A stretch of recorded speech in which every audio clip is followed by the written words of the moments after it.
অস্থিতিশীল পরিস্থিতি নিয়ন্ত্রণে পার্বতীপুরে জরুরি আইন শৃঙ্খলা সভা অনুষ্ঠিত।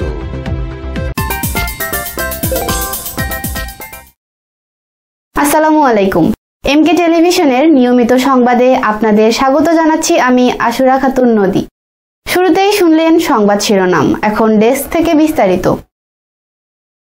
প্রধানমন্ত্রী শেখ হাসিনার পদত্যাগের পর দেশে অস্থিতিশীল পরিস্থিতি সৃষ্টি হওয়ার কারণে দেশের বিভিন্ন স্থানে অপ্রীতিকর ঘটনার পরিপ্রেক্ষিতে সারা দেশের ন্যায় দিনাজপুরের পার্বতীপুরে এই ঘটনা পরিলক্ষিত হয়। এই অস্থিতিশীল পরিস্থিতি নিয়ন্ত্রণে 7 আগস্ট বুধবার সকাল 12টায় উপজেলা সভাকক্ষে পার্বতীপুর উপজেলা প্রশাসন জরুরি ভিত্তিতে একটি আইন শৃঙ্খলা সভার আয়োজন করে। উপজেলা নির্বাহী কর্মকর্তা ফাতেমা খাতুনের আমন্ত্রণে এই জরুরি সভায় উপস্থিত ছিলেন সাবেক সংসদ সদস্য আলহাজ AZM রেজওয়ানুল হক, উপজেলা পরিষদের সাবেক ভাইস চেয়ারম্যান আনোয়ার হোসেন, সহকারী কমিশনার ভূমি খালেদ বিন মনসুর, উপজেলা কৃষি কর্মকর্তা রাজীব হোসাইন, মৎস্য কর্মকর্তা জাফর মোহাম্মদ আবু সায়েম, সমাজসেবা কর্মকর্তা তাপস রায়, এমকে টেলিভিশনের চেয়ারম্যান ও পার্বতীপুর টেলিভিশন প্রেস ক্লাবের সভাপতি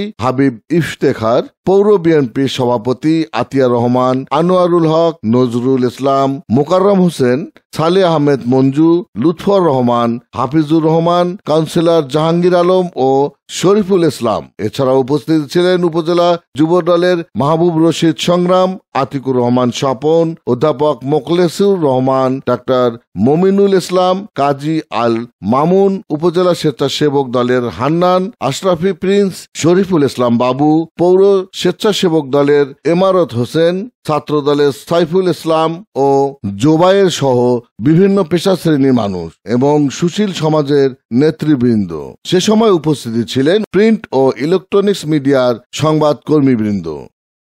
আপনাদের বলেছি যে একটা ট্রানজিশন পিরিয়ড চলছে, কোনো গভর্নমেন্ট নাই, কাজে এটা আমাদের দায়িত্ব, সবার দায়িত্ব এই সময় সবাই সহকারে আপনাদেরকে আমি কালকে পরশুদিন বলেছি আমার সাংগঠনিক সম্পাদককে তাদের নেতৃত্বে তারা কালকে সারা রাত পরশুদিন বস্ত্র সমিতি সারা রাত পাহারা দিয়েছে।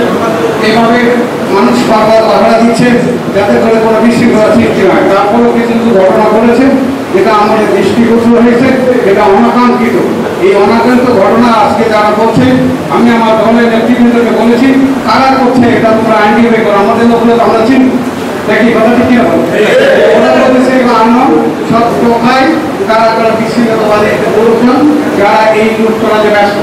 আমি একটা কথা বলতে চাই ওদের কাছে, প্রিয় আমার সহকর্মী ভাই, আমি আমার দলের নির্দিষ্ট আমার দলের নেতৃবৃন্দকে বলছি, সহকর্মী যারা এখানে এসছেন তাদের মাধ্যমে সারা পার্বতীপুরে সর্বস্তরে সবার কাছে আমার এই কথাটা পৌঁছে দিবেন।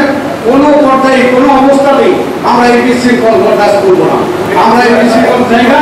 একটা নতুন সরকার গরিবভাবে আজকেই হয়ে যাবে, আমরা প্রধান উপদেষ্টার নাম শুনেছি, তারপরে গভর্নমেন্ট তার দায়িত্ব পালন করবে এবং স্বাভাবিকভাবে একটা নিয়মতান্ত্রিক পন্থায় চলবে।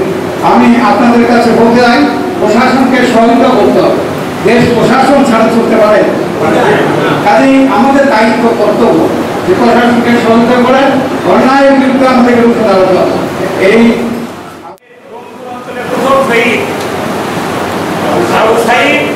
তার জন্য আজকের এই পরিবর্তিত সময়ে আমাদের উপজেলা প্রশাসনের করণীয় আছে কিনা সে ব্যাপারে আমি ভাবার জন্য অনুরোধ করছি।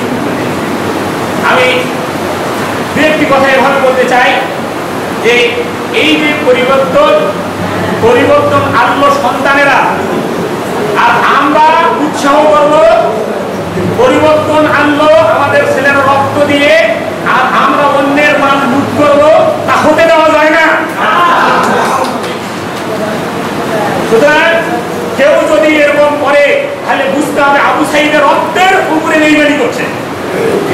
সে যদি সন্ত্রাসী হয়, সে যদি দুর্নীতিবাদ হয়, আমরা রাজনীতিবিদেরা রুখে দাঁড়াতে হবে। এই বাংলাদেশে কেউ সংখ্যালঘু নয়, আমি মনে করি কেউ সংখ্যালঘু নয়। আমরা মনে করি হিন্দুরা সংখ্যালঘু না, জন্মগতভাবে হিন্দুরা বাংলাদেশের নাগরিক। ওদের জান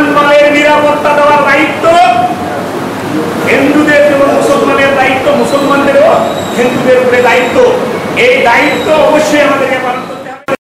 Iftekhar, news desk, MK television. শেষ করছি এমকে টেলিভিশনের নিয়মিত সংবাদ। এতক্ষণ সাথে থাকার জন্য সবাইকে অসংখ্য ধন্যবাদ।